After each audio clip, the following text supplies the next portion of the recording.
ஸ்ரீ குருபியோ நமக. அனைவருக்கும் நமஸ்காரம். இது ஆடி அமாவாசை பற்றி சிறப்பு பதிவு.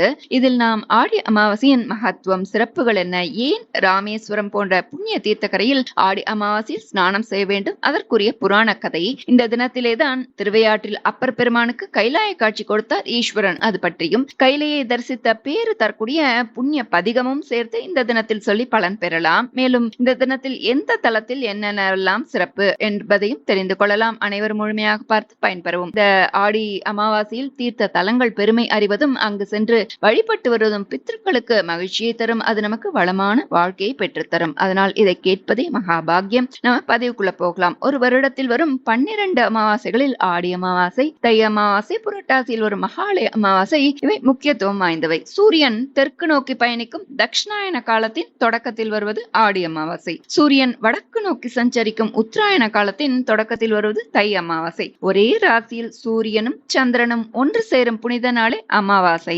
ஜோதிட சாஸ்திர கணக்குப்படி வடக்கே உள்ள கடக ரேகையில் சூரியனும் சந்திரனும் இணைவது ஆடி அமாவாசை. இந்த ஆடி அமாவாசை தினத்திலேதான் நமது பித்ருக்கள் பித்ரு லோகத்திலிருந்து கிளம்பி பூலோகத்துக்கு வருவதாக ஐதீகம். இந்த தினத்திலே மறைந்த நமது முன்னோர்களுக்கு புனித நீராடி தர்ப்பணம் செய்து இறைவனை வழிபடுவது நமது மரபு. வடக்கே கடகரேகையில் சூரியனும் சந்திரனும் இணைந்தால் ஆடி அமாவாசை என்று பார்த்தோம் அல்லவா? அதுபோல் தெற்கே உள்ள மகர ரேகையில் சூரியனும் சந்திரனும் இணைவது தை அமாவாசை. இந்த கடகராசியும் மகர ராசி நீர் ராசிகள் அப்படின்னு ஜோதிட நூல்கள் குறிப்பிடுகின்றன.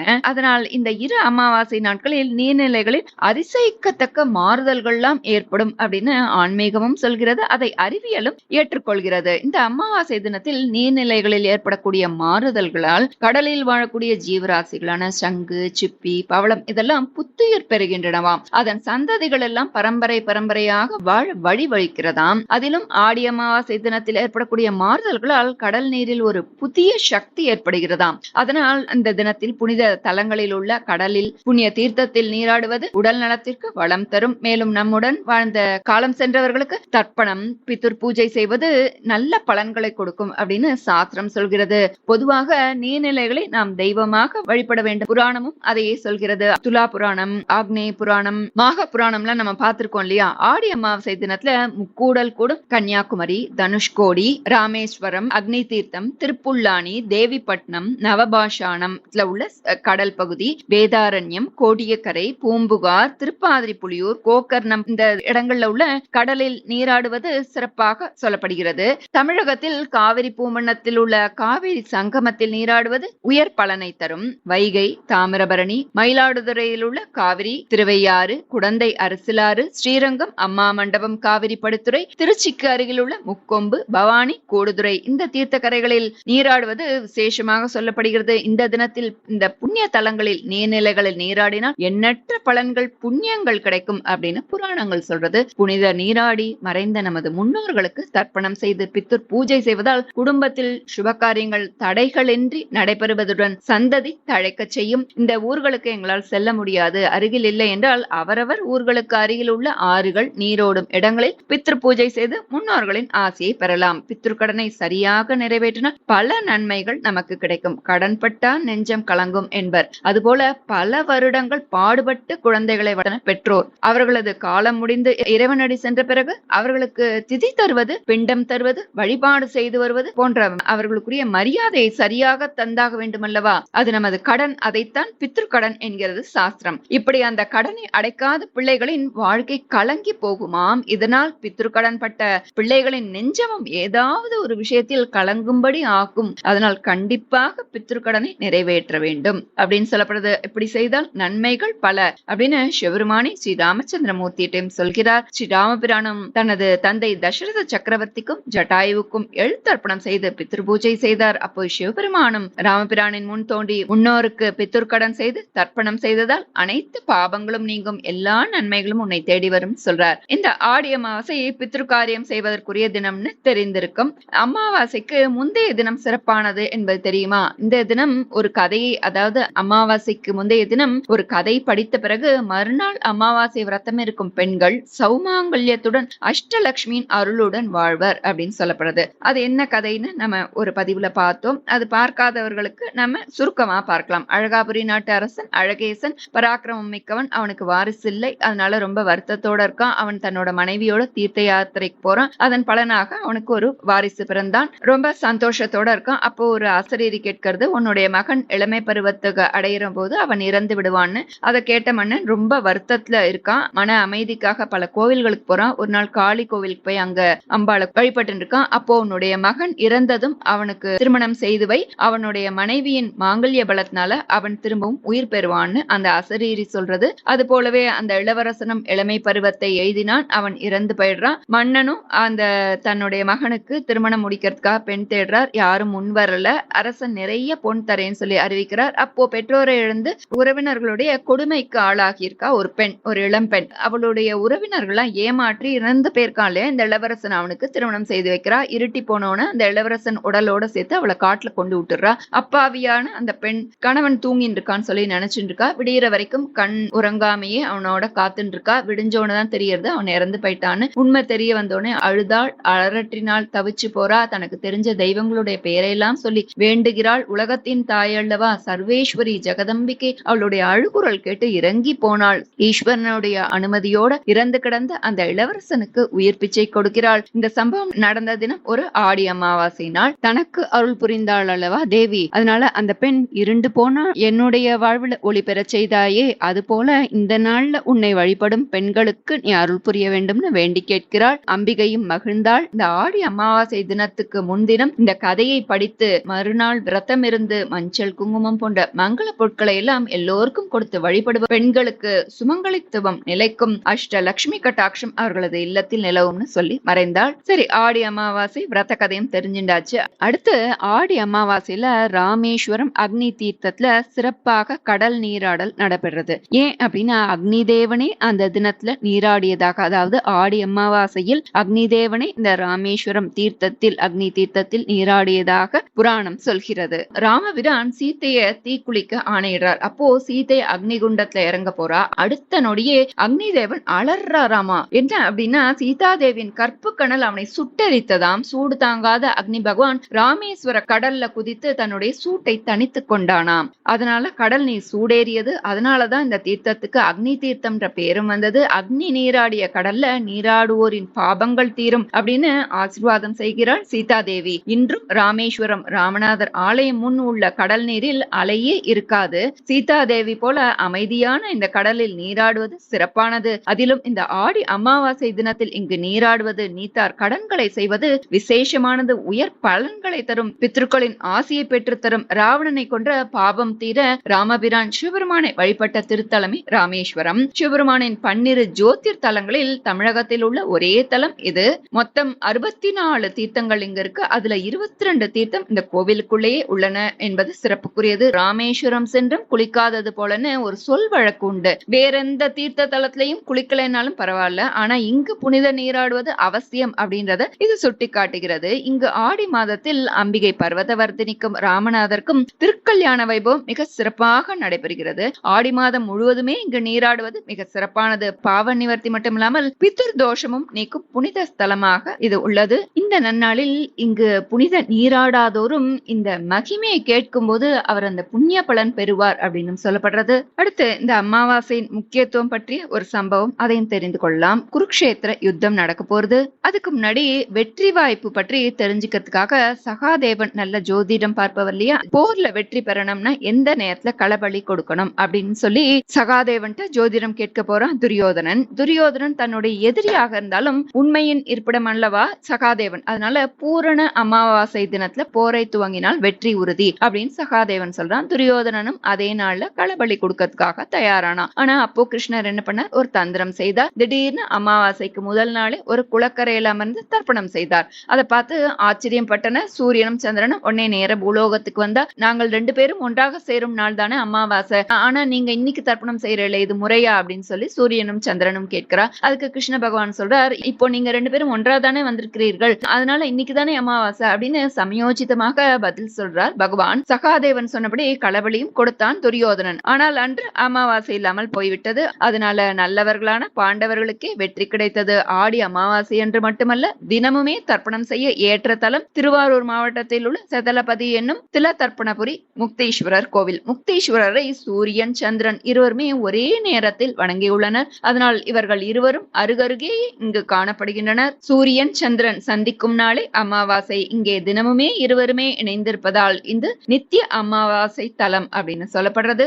இக்கோவிலில் முன்னோர்களுக்கு பித்து தர்ப்பணம் செய்ய அமாவாசை திதி நட்சத்திரம் என்று பார்க்க தேவையில்லை. எந்த நாளிலும் ஸ்ரார்த்தம் தர்ப்பணம் செய்து கொள்ளலாம். ராமபிரான் இந்த தலத்துக்கு தன்னுடைய தந்தை தசரதருக்காக பிண்டம் வைத்து ஸ்ரார்த்தம் செய்துள்ளார். இந்த பிண்டங்கள்லாம் பித்துர்லிங்கங்களாக மாறியதாக இந்த ஸ்தல புராணம் சொல்றது. திருவாரூரிலிருந்து மயிலாடுதுறை செல்லும் வழியில் 22 கிலோமீட்டர் தூரத்தில் பூந்தோட்டம்ன்ற ஒரு கிராமம் இருக்கு. அங்கிருந்து 4 கிலோமீட்டர் தொலைவில் கூத்தனூர்ன்ற ஒரு கிராமம் இருக்கு. அதற்கு அருகில இந்த சதலபதின்ற ஊர் இருக்கு. கூத்தனூர்ல புகழ்பெற்ற சரஸ்வதி அம்மன் கோவில், அங்கிருந்து கொஞ்ச தூரத்துல சிவபார்வதி திருமண தலமான திருவிழிமலை மாப்பிள்ளை சுவாமி கோயிலும் இருக்கு. இது அனைத்துமே இங்கு வந்தா நாம் தரிசிக்க முடியும். ஆடி அமாவாசை தினத்தில் முன்னோரை வழிபடுவதுடன் தீர்த்த தலங்கள் பெருமை அறிவதும் அங்கு சென்று வழிபட்டு வருவதும் சிறப்பான பலன் தரும். அடுத்து ஆடி அமாவாசை தினத்தில் அப்பர் பெருமான் திருக்கைலாய காட்சி பற்றி அறியலாம். அறம் வளர்த்த நாயகியோடு ஐயாரப்பர் அருள் புரியும் திருத்தலம் திருவையாறு. நால்வரால் பாடப்பெற்ற புண்ணிய தலம். திருநாவுக்கரசர் இந்த கோவிலை பற்றி 126 பாடல்கள் பாடியுள்ளார். அப்பர் பெருமான் தனது 80 வயதை தாண்டிய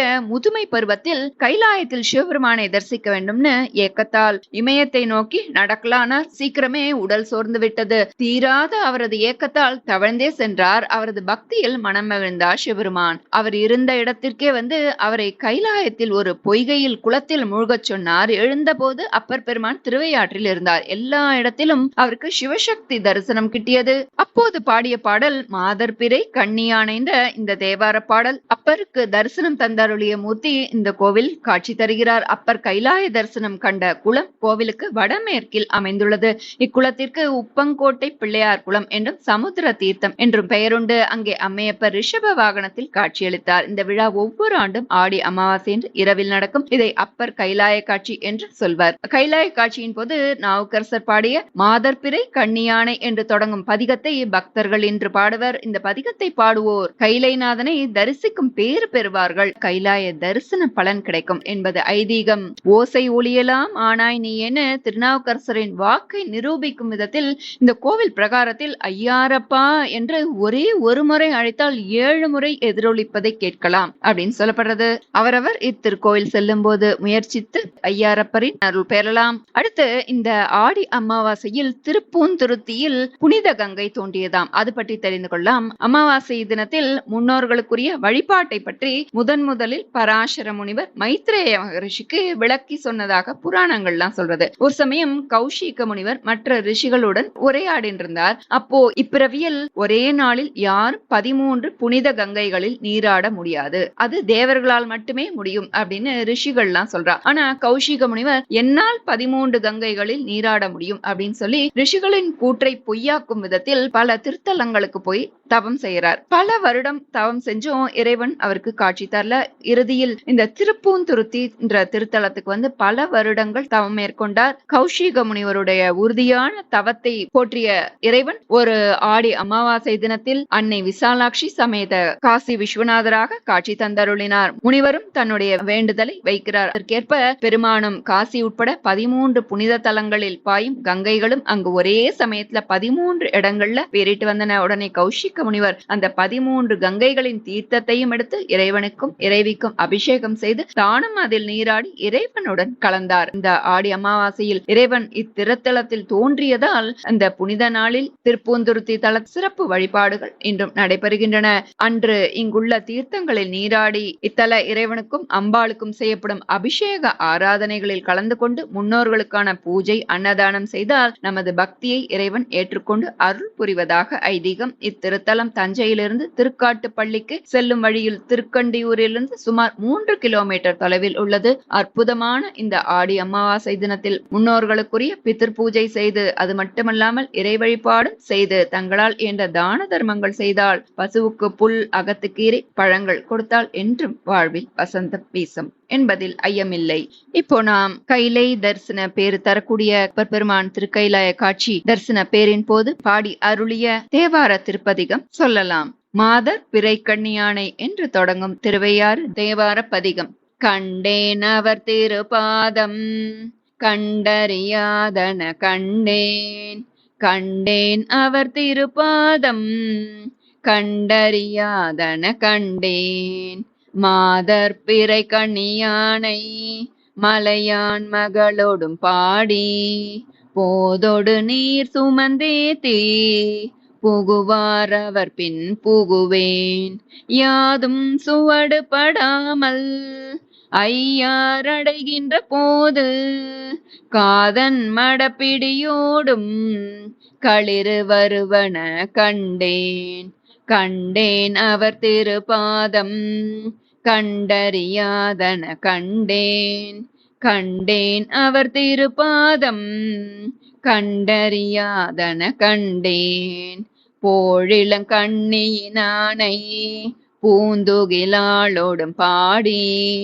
வாழியம் போற்றி என்றே தீ வட்டமிட்டாடா வருவேன் ஆழி வலவனின்றேத்தும் ஐயாரடைகின்ற போது கோழி பெடையொடும் கூடி குளிந்து வருவன கண்டேன் கண்டேன் அவர் திருபாதம் கண்டறியாதன கண்டேன் கண்டேன் அவர் திருபாதம் கண்டறியாதன கண்டேன் எரிப்பிறை கண்ணியினானை ஏந்திழையாளோடும் பாடி முறித்த இளையங்கள் இட்டு முகமலர்ந்தாடா வருவேன் அரித்தொழுகும் வெள்ளருவி ஐயாரடைகின்ற போது வரி குயில் பேடையொடாடி வைகி வருவன கண்டேன்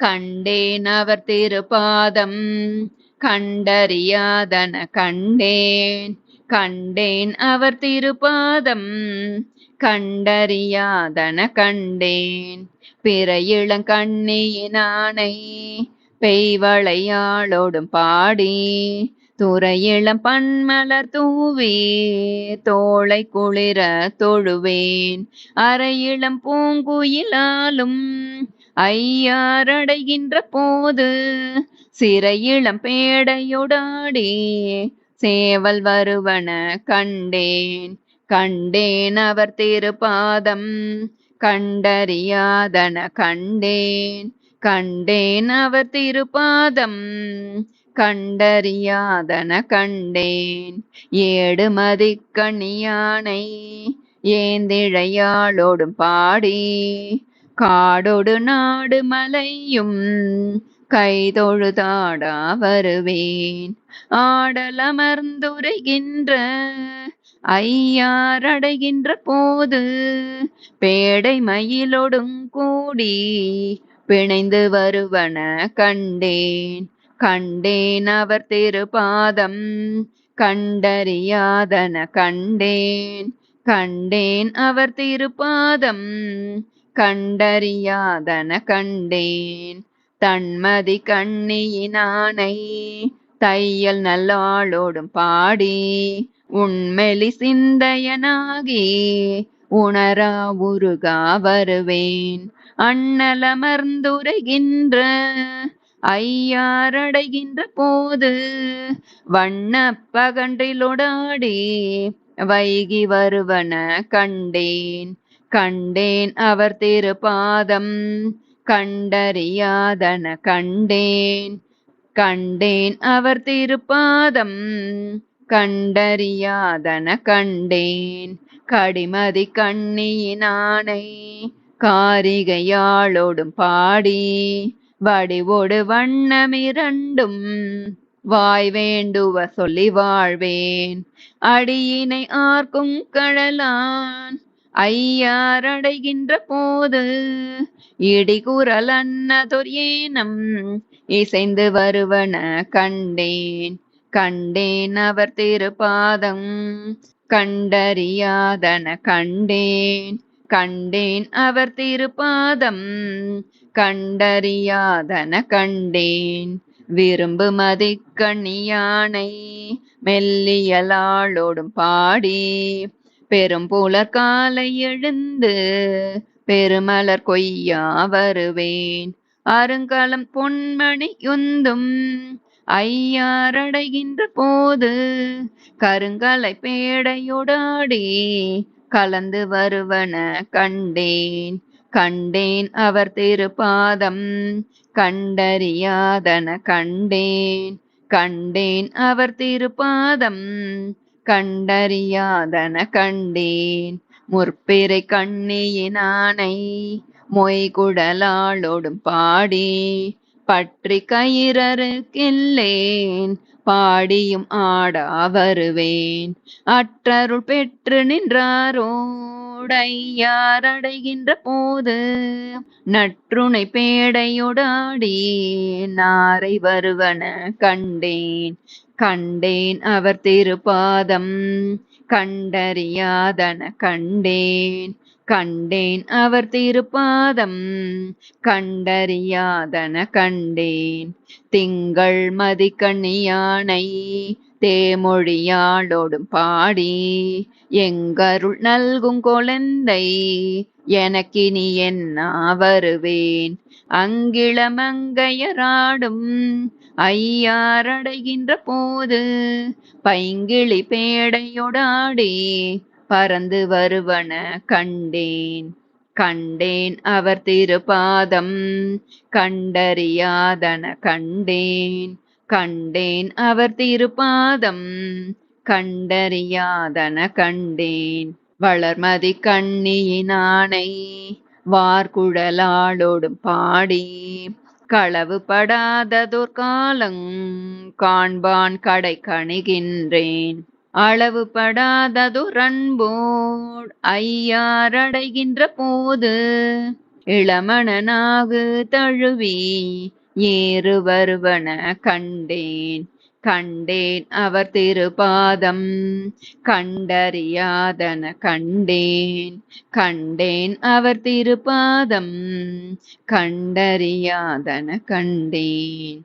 கண்டறியாதன கண்டேன்.